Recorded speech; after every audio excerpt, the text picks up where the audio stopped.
you powerful? Well, the simple part that most people don't understand is that every thought we think and every word we speak is creating our future. It's as though our thoughts go out into the universe and are accepted and brought back to us as experience. Now that is a very simple thing, but most people don't get it. They don't understand it. They've never heard it before and they think it's ridiculous. But if you can really accept the fact that every time you think a thought and every time you speak a word, you are literally painting your future, making your dinner, whatever you want to call it, you are creating.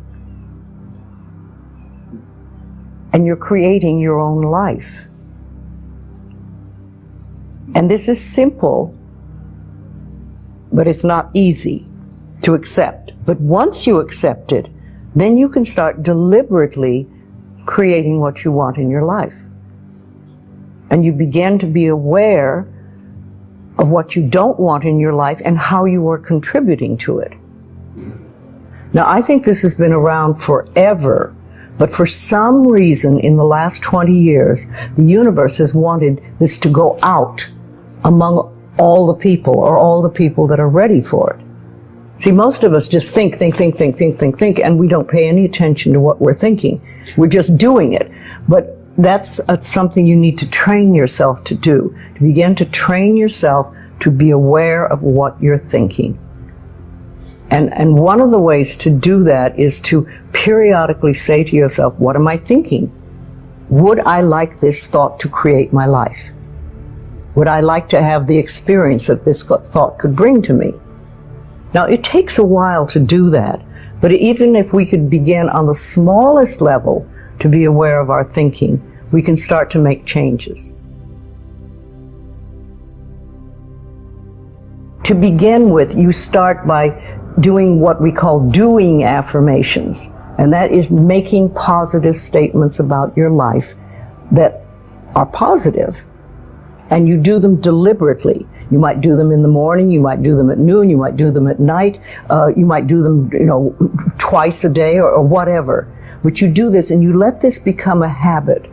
And as you start to do them, things will begin to change, maybe on a very small level. I call it getting the green lights in the parking places. I mean, they're not huge things in your life, but it can be very nice when you get 3 green lights in a row and you're in a hurry. Doing an affirmation is either writing it down, writing it on the wall or the mirror, or using just saying it.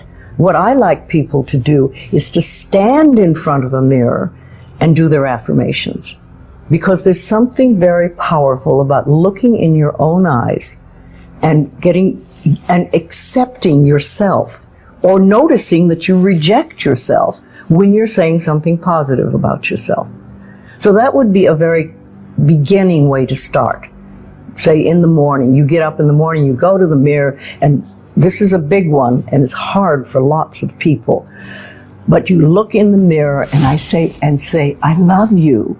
I really, really love you. And to begin with, that can be so hard for people because they think of all the things that they think are wrong with them. But if you can start your day saying that, it's very powerful. Remember, I'd like to think the universe is listening to everything you say and everything you think and saying, okay, you can get that. So then it starts to bring you in and bring things into you. And I know this sounds far-fetched, but it's amazing how it works.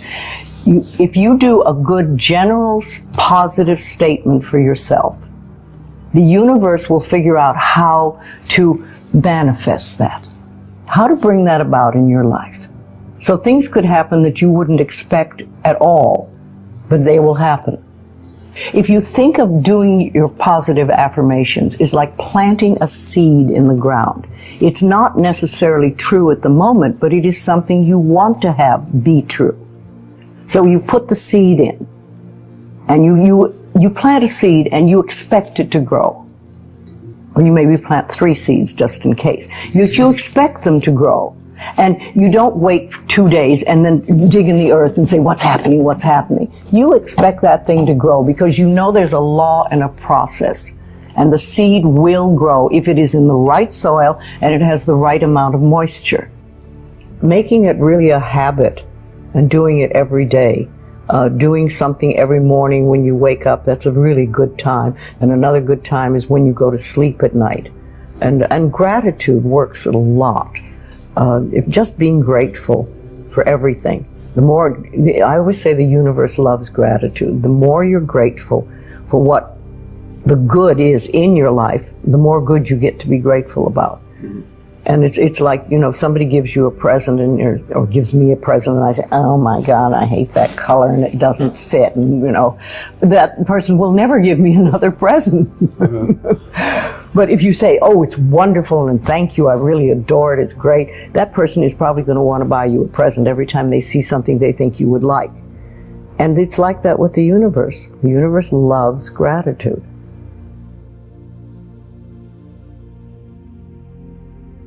If you have very strong beliefs within you that you don't deserve good things in your life, and a lot of people have that, then there can be delays. And sometimes people say, well, affirmations don't work. I've done them. But when they're doing, for instance, prosperity affirmations, and they've done some prosperity affirmations, and they say it doesn't work, nothing's happening. And I say, well, all right, how many prosperity affirmations did you do in a day? And they'll say 3, probably. And they say, all right, how many poverty affirmations did you do this day? And that could be 300, depending on where you're coming from and what is running through your mind. See, I have this, one of my thoughts about life is that only good lies before me. And I've been saying this for many years. So it doesn't really matter to me what happens in life, because I know it's going to be good. There are lots of things you can do to help you become more conscious of what is going on. And because so many of our belief systems really are unconscious or subconscious, we're not aware of them. They're just things that were bred into us as we were children, is to take a little time to figure out what they are. And I always say a really good exercise is to take a big sheet of paper and write on top of it, say, what I think about men. And then another one, what I think about women, what do I think about money, what do I think about any subject you can think of. And just write all the things that come out of your thoughts. And whether they sound good or not, just write them down. And any one subject, if you just write them all down and then look at them and see how many are positive and how many are negative. And if you can take those negative ones and turn them around, make them into positive affirmations, then you can start clearing up what you believe about, say, money that is not positive for you, and or is keeping you from bringing money in. And you can do that with lots of things in your life, so you can really begin to realize what you do believe about these things. So you can't change your thoughts if you don't know what your thoughts are. There is a law of thinking, and we are beginning to learn about it. And it is like a computer. If you have this gorgeous computer put in front of you, and you don't know what to do with it, it's a piece of junk. But if you learn the language of the computer, miracles happen. And that is what the law of thinking is. When you learn how it works, miracles happen. What you think and what you believe, it's what will come true for you. Your thoughts create your life. It's that simple. And when we can get that, we can make enormous changes.